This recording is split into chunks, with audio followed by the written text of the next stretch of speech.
Hello everybody, and I'm glad to welcome you back to my alchemical laboratory, and I'm going to go over my 7 favorite treatments for fighting male pattern baldness today. So when I say 7 favorite treatments, I'm not going to be judging it strictly based on the merit of efficacy, because if I were going to judge it based on just how well it works for male pattern baldness, then the number 1 treatment would be castration, because that's the only surefire way to make sure that you'll never lose hair ever again. But of course there are other qualities about a treatment to factor in, such as pricing, side effect profiles, ease of use, availability throughout the years, convenience, those kind of things. So with that said, before I go any further, I do want to stress that I am going to be talking about some experimental research chemicals today. So if you are considering experimental research chemicals, just keep in mind that these are not for personal usage. They are for research purposes only. So make sure that if you are going to use these in any capacity, whether they be for clinical trials or for just case studies, make sure that you have a willing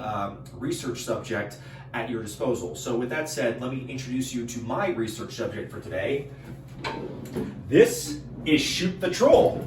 Shoot the Troll hails from Temeria.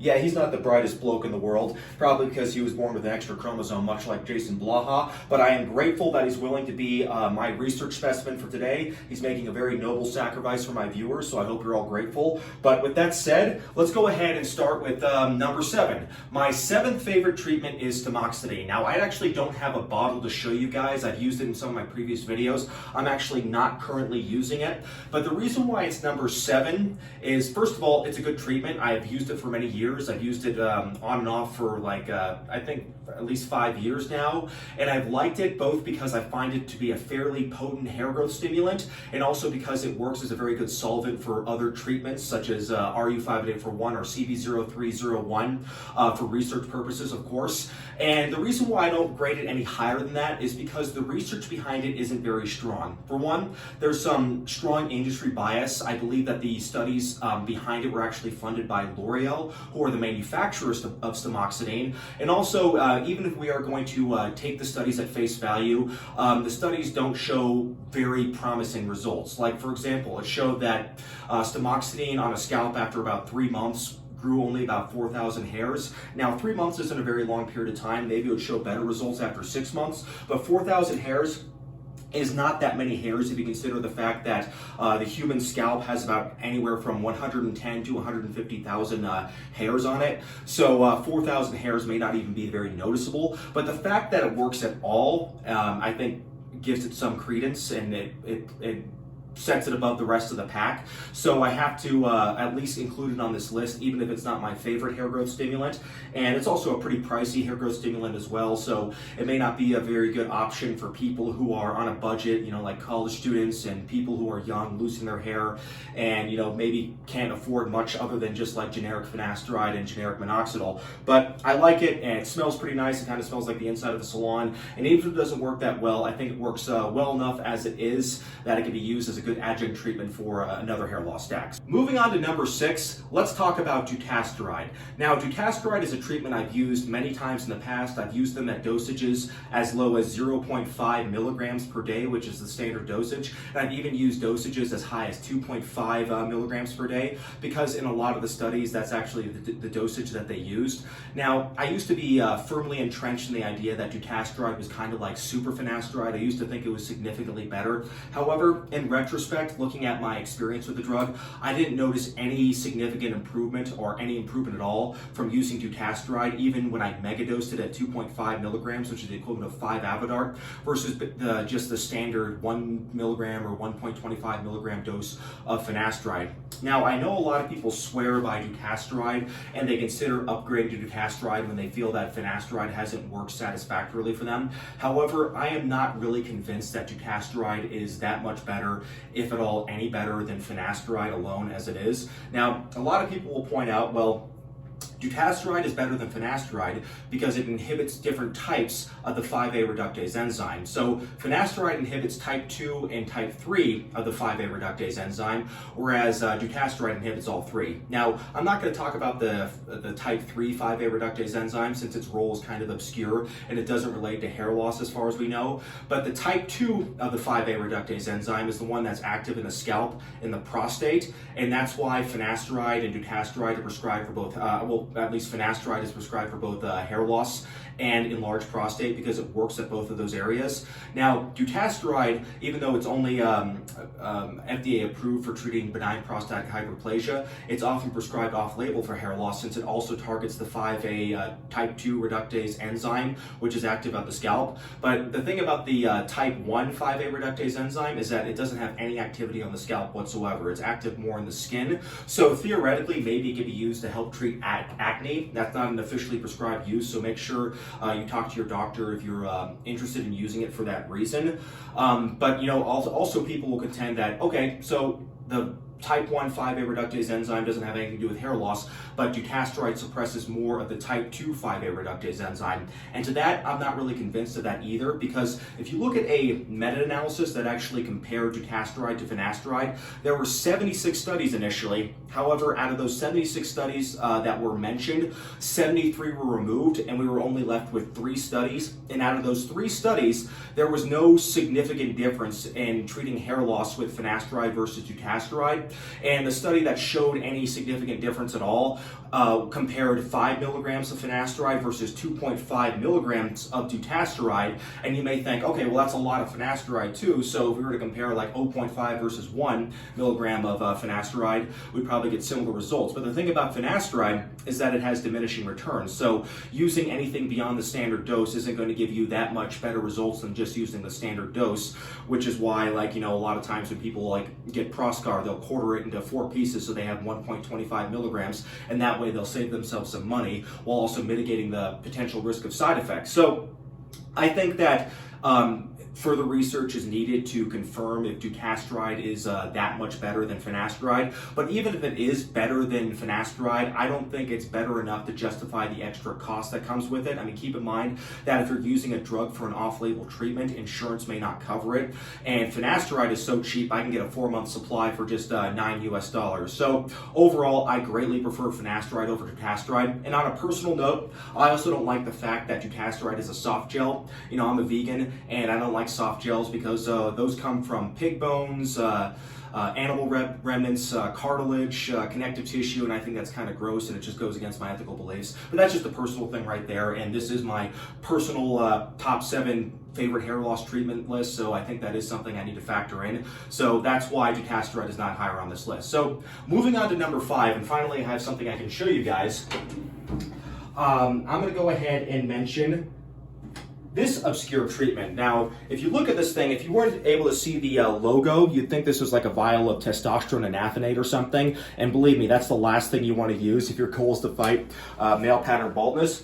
But what it actually is this obscure hair loss treatment that is available in the Czech Republic and Slovakia, I believe, called Finasteride. And this is a trade name Eucapil.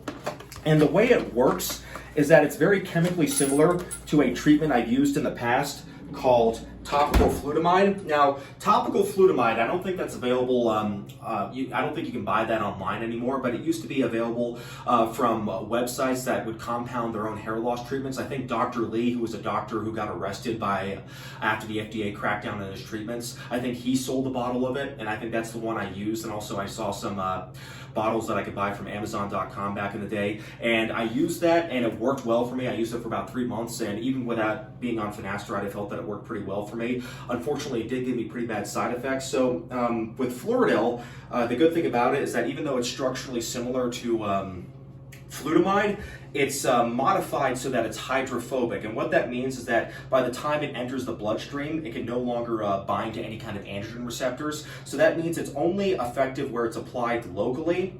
and that's great. So that means that you get the benefits of topical flutamide without the side effects, and indeed I have never had side effects with Floridel, so why isn't it higher on the list? Well, the fact that it made the list at all is to its credit. I mean, there's so many hundreds, if not thousands, of bogus hair loss treatments out there that being on the top 7 list of hair loss treatments, I think, is an honor in its own right.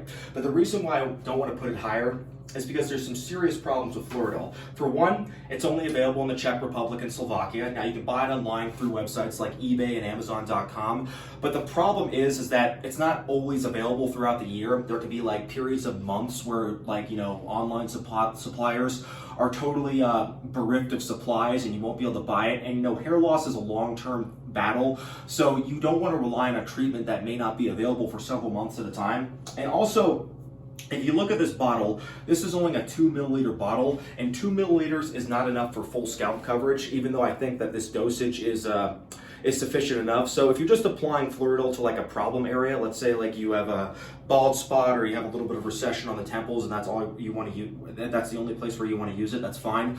But if you're like a diffuse thinner, or if you are just trying to get like full scalp coverage as a preventative measure, then you probably want to use more than 2 milliliters. So what you can do is that you can use more than 1 vial, or you can mix it with another hair loss treatment like tamoxifen, or like, you know, just another topical anti-androgen. And I really also hate the fact that this is a glass vial right here. I mean, if this drops on the floor, it's going to shatter. And you know, I know that companies are trying to reduce plastic waste because, you know, plastic is terrible for the environment, so I can respect that. But another thing about it is that when you break off the vial, it's possible that some of the glass will actually get in the solution, in which case you'll have to filter it out unless you want to like cut your scalp open with broken glass. So what I'll do is that I'll go ahead and break off the vial, and if there's any little fragments in it, I'll go ahead and use a syringe with a filter on it to get rid of some of the glass that got into the vial. And then I'll just go ahead and pour these guys in a shot glass. I'll either pour like a couple of these Yucabo vials in a shot glass, or I will I'll pour one in, I'll mix it with another topical anti-androgen, or I'll mix it with a growth stimulant like Minoxidil, and then I'll just mix it together in a shot glass. Maybe I'll add like, you know, RU584-1 for my research subject, and then it'll be ready for application. So Floridel is really good. I think it works extremely well. I think it's probably it might be the strongest topical anti-androgen that's available commercially. So that means topical anti-androgens that aren't sold strictly for research, chemical research purposes. So I like it, but because of its lack of availability and its inconvenience, I have to leave it at number 5 as opposed to putting it higher on the list. So moving on to number 4 is RU584-1. That just rolls off the tongue, doesn't it? And this is a chemical research product. It's a research chemical, so it's not for personal use. So make sure that you have a chemical research subject like Shoot the Troll or whoever is willing to participate. Let's hear him talk again. Oh my God, he is so cute. But anyways, what's great about this treatment is that it can be used to potentiate another treatment. So it is alcohol soluble, so any kind of ethanol-based solvent it will dissolve in, and that would include things like tamoxifen, even Floridel, alpha-tridal, and you know, even a K and B solution, which is a non-pharmaceutical solvent for those who prefer a non-pharmaceutical solvent. And I have found with my chemical research subject that it works extremely well, even at small doses like 20 milligrams. However, in the case of my research subject, using anything more than 20 milligrams tends to cause side effects. And you know, some people, if you go to forums, they say they use as many as like 100 to 150 milligrams per day. And that's caused some people to report some serious health problems. Like some people even say they get like heart palpitations and heart angina. And that's very, very serious, of course, but I would never consider putting my research subject on a dosage that high just because of the prevalence of side effects after 20 milligrams. And I find that 20 milligrams of RU584-1 is sufficient. And you know, the proper way to measure it, if you want to measure it by weight, is to get a 0.01 milligram scale, but personally I find that a pain in the ass. So what I'll do is I'll just use a 10 milligram scoop, which you can find from like Amazon.com, and I'll just take a couple scoops of that, put it in my solvent, mix it, and then apply it to my research subject, and I'm good to go. So RU584-1, it was originally being researched in the early 2000s as a treatment for acne and androgenic alopecia, yet for reasons that nobody is quite sure of, it was abandoned during clinical trials. So we don't know anything about proper dosages and, you know, side effect profiles. So people have basically been just treating themselves as human guinea pigs by using it on themselves. And because of that, a lot of people are wary about introducing experimentals in their routine. And that's why, like, you know, I can't put this higher on the list because there just isn't enough data to prove its safety profile and its efficacy. And what we have are just anecdotes, and not that anecdotes are valueless, but in terms of the evidence hierarchy, personal anecdotes rank pretty far down on the list, but the fact that it can be used pretty easily with other treatments by just like mixing it together makes it a good way to potentiate the strength of other treatments. So I like it in that regard, and it's also pretty cheap as well. I mean, you can buy it for like $100, $140 for like a 10 gram packet, and if you're using just like 20 milligrams a day or 20 milligrams every other day, that can last a very, very good while. And as far as why it was abandoned, it could be because it's molecularly unstable. So when you mix it, you probably want to apply it within at least a couple of days. So I don't recommend that people apply it to their research subject using a pre-mixed solution because, like I said, it is molecularly unstable. So after you mix it, it does tend to lose its potency. And I think that's probably why it was abandoned, just because it has a short shelf life. So it doesn't have anything to do with like the danger of the drug or anything like that. But the fact that it does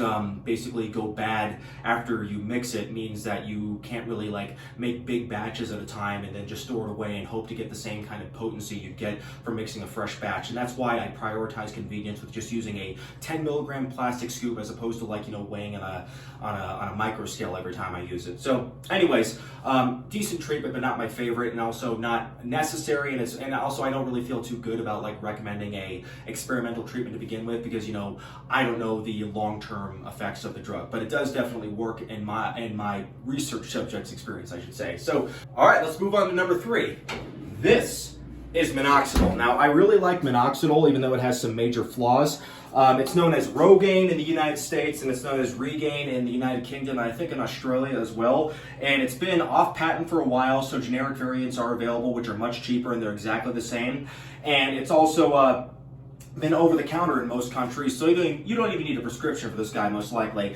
And what's good about it is that it's a very, very powerful hair growth stimulant. It was the first FDA-approved treatment for male pattern baldness, and in clinical trials, it's been shown to grow anywhere from 7,000 to 10,500 new hairs, which makes the 5% variation of minoxidil the best hair growth stimulant we have on the market.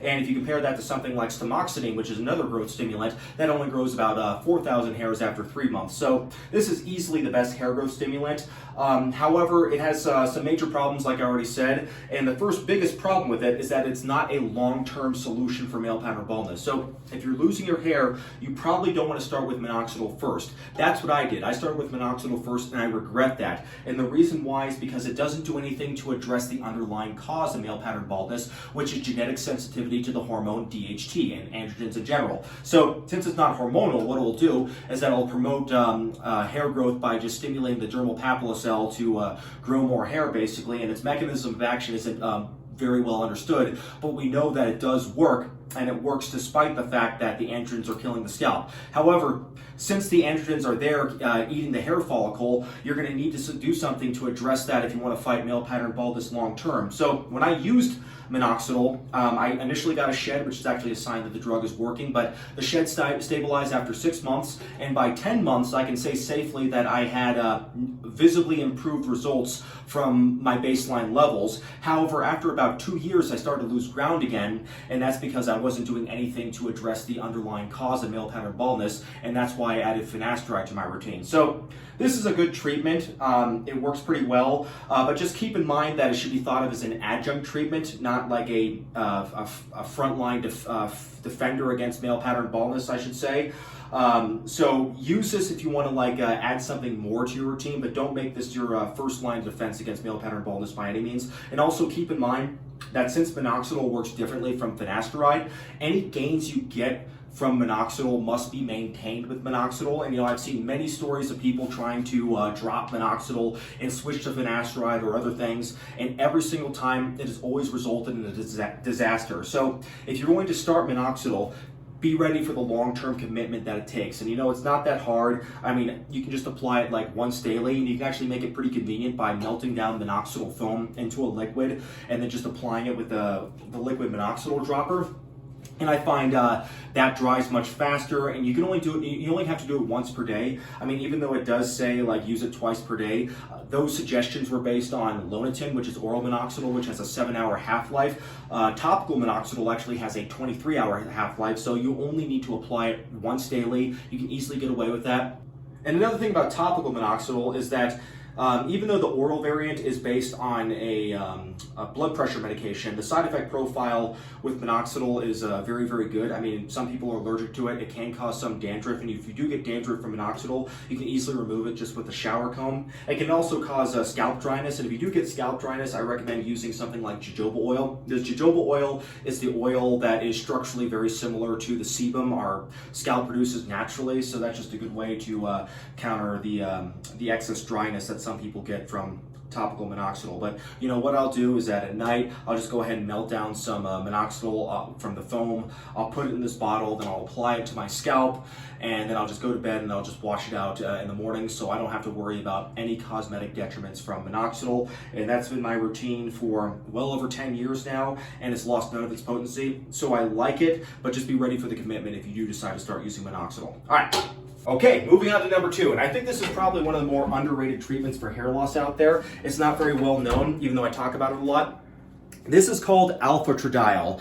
Now, alpha-estradiol, I think the reason why it's underrated is because in the studies done on it, it was compared to 2% minoxidil, and in that regard, it was shown to not be as effective after 2 months at regrowing hair. However, an important point to note out is that minoxidil is a hair growth stimulant, but alpha-estradiol is an anti-androgen. So I think if longer-term studies were done, we'd find that alpha-estradiol is actually superior because it actually goes after the direct source of male pattern baldness, which of course is DHT on the scalp. So the way it works is that it's actually an estrogen derivative, but unlike estrogen, it only works where it's applied locally, so there are no systemic side effects. It doesn't get into the bloodstream. It's much like Finasteride in that regard, where it only works where it's applied locally, so people don't need to worry about any side effects. In fact, in the studies done on alpha-estradiol, the only side effects noted were that some people got some skin irritation just because it's an ethanol-based solution, and some people have issues using ethanol-based solutions on their scalp. But other than that, I think it works pretty well. I don't think it's like the strongest anti-androgen on the market, but it's very widely available, and I can get it pretty cheaply. And it's available in 2 different packages. There's the L. Crenel brand right here, and I don't like this one as much. It has this like awkward kind of double dildo like applicator, and I don't know what the point of that is, but when I'm using it, I'll just go ahead and take this off completely. And another one, which wasn't available at the time that which I don't have at the time of recording this video, is Finasteride. And Finasteride is like this, except it just has like one little droplet on it, so I think it's a little bit easier to apply. But in both cases, what I'll do is I'll just go ahead and screw the top of it off completely, and I'll just pour it into a shot glass, or I'll pour it into a minoxidil bottle, and I'll use a minoxidil dropper to apply it to my scalp. And I'll use anywhere from like 2 to 4 milliliters for full scalp coverage. If I'm using 2 milliliters, I'll mix it with something else like Finasteride, and I find that the 2 drugs mix together just fine. They don't like deactivate each other or anything. And other than that, I also like it for its use as a solvent for chemicals research products like RU584-1 or CB0301, and I feel that it works really well on my research specimen shoot. And compared to something like minoxidil, I find that RU584-1 dissolves much more quickly because this has much more ethanol in it. I mean, minoxidil has ethanol in it too, but it also has propylene glycol in it. So I feel that if I'm doing mix anything into minoxidil, I have to put it in the freezer for a little bit. Otherwise, it just doesn't dissolve very well. But in the case of alpha-estradiol, I can just go ahead and put it into a little vial, mix 20 milligrams, and it's like dissolved within a matter of seconds. So I really like it in that regard. And I've used this for a long time, and I would never say it's like the strongest anti-androgen out there, but the fact that it's something that works pretty well with no side effects that people can get pretty easily and can be applied very easily, as well as the fact that it's a good solvent, means that it's something I can wholeheartedly recommend. But it's not my favorite. I'm going to go ahead and talk about my number 1 favorite treatment for fighting male pattern baldness, and this one should come as no surprise since I promote it pretty heavily on my channel, and that's Finasteride. This is Proscar, which is a 5 milligram tablet of finasteride. Propecia is the 1 milligram tablet, and 1 milligram is what's considered the standard dose for fighting male pattern baldness. So what I'll do is that I'll just take a Proscar tablet and I'll use a pill cutter or a knife to quarter it into 4 pieces for 1.25 milligrams, which is pretty close to the standard dose of for fighting male pattern baldness. However, it's been shown in studies that smaller doses of finasteride, even if they're used less frequently, like every other day at 0.5 milligrams or even 0.25 milligrams, it's been shown that they work almost as well, and that's a good option for people who are worried about side effects. It's been shown that cutting down your dosage of finasteride or using it less frequently is a good way to help mitigate some of the potential side effects of finasteride. But even when using the standard dose, side effects are very rare. I mean, they do happen. Some people can get sexual or neurological side effects from finasteride. However, what doesn't happen are prolonged permanent side effects. It's important to note that the studies done on prolonged side effects with finasteride had heavy user bias to them. That means that the subjects who participated in the studies already had a negative perception of finasteride, so therefore obviously they were going to get side effects because they're giving themselves a nocebo effect. So we've never seen any concrete or solid evidence or scientific proof that the side effects of finasteride are permanent. I mean, if they were permanent, then the people who'd stop using them would at least keep their hair. I mean, it wouldn't make sense for them to only have the bad side effects, but the one good thing it does, which is regrowing hair, would go away when they stop using it. So finasteride is great for a myriad of reasons. One, the side effect profile is low, as already discussed. Two, it works extremely well, and it's the second FDA-approved treatment for fighting male pattern baldness, and it's been shown to regrow hair in about 66% of men who use it, and about 90% of men who use it will at least maintain or slow down their male pattern baldness. So it's a very effective treatment, and a lot of people will never have to use anything more than just finasteride. So I always recommend finasteride as the first line of defense in fighting male pattern baldness. I mean, if you're not on finasteride, then you better at least be on some other topical anti-androgen or something like dutasteride at least. But only finasteride has the studies that back up its long-term efficacy. So if you want a clinically proven treatment that works long-term, then finasteride is obviously your best bet.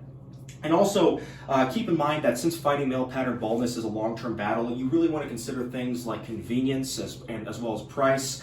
And finasteride, very, very cheap. Like I've said before many times, I can buy like a 4-month supply for $9 US, especially if you're getting a generic variation of it. And as far as convenience go, I mean, it's just as simple as taking a pill. I mean, I'll just take it like an aspirin and then I'll forget about it for the rest of the day. And, I've never gotten any side effects from using finasteride. And, I've been on it for close to a decade now, and no issues whatsoever. And even though I've shown you a lot of other treatments, I've maintained basically everything just by using finasteride and minoxidil, and I probably wouldn't have even needed to use minoxidil if I started with finasteride first, but I started with minoxidil first, so even though finasteride has worked extremely well for me, I still have to stay on minoxidil to maintain the benefits I got from it. So finasteride is great, and don't be scared of the side effects. Side effects are extremely rare, and there's no strong evidence that there's any prolonged side effects. And what you hear about like the horror stories regarding finasteride, that's not unique to finasteride. I mean, you can hear that about just about any other, any drug. I mean, if you look at user complaints for things like Alka-Seltzer, there's people claiming that it caused them severe health problems. So what you're hearing about finasteride is not atypical. It's the opposite. It's very typical. I mean, people are going to be complaining about any kind of drug, but unless you have the evidence to back it up, you shouldn't take it seriously. So that's it as far as my top 7 favorite treatments for male pattern baldness goes. And I know that there's a few I haven't mentioned. A lot of people have asked me what I think about some of the minoxidil derivatives or minoxidil alternatives like Copexyl, Minoxidil, and Minoxidil. And I've used a couple of them, and I'm not impressed by any of them. I think that the limited research behind them suggests that they don't even work as well as 2% minoxidil. And the studies that do say that they work really well are tainted by industry bias. So I wouldn't even bother with those. I mean, you might as well just use minoxidil. I mean, if minoxidil doesn't work for you, then I doubt that those minoxidil derivatives will work for you, because they're basically just like minoxidil except weaker. So I don't like them that much. But other than that, You know, there's many other things I've used over the years, some that may have worked a little bit, but out of everything that I've used, I would only trust these 7 treatments that I've mentioned for any future use, at least in the foreseeable future. I mean, I have like tried CB0301, which is going to be known as Breezula, that I only used it for a short period of time, so I have yet to grade its long-term efficacy, so I look forward to trying it when it's available via prescription, but for now, I would wholeheartedly trust all the treatments I have mentioned. Some just as adjunct treatments like, Stamoxidine or like, alpha-tridil, but some, or Minoxidil, or some as standalone treatments, such as the case in Finasteride. But other than that, not much more to say, so I appreciate you guys joining me, and I'll see you next time. So say goodbye, Shoot the Troll. What an asshole. All right, take care.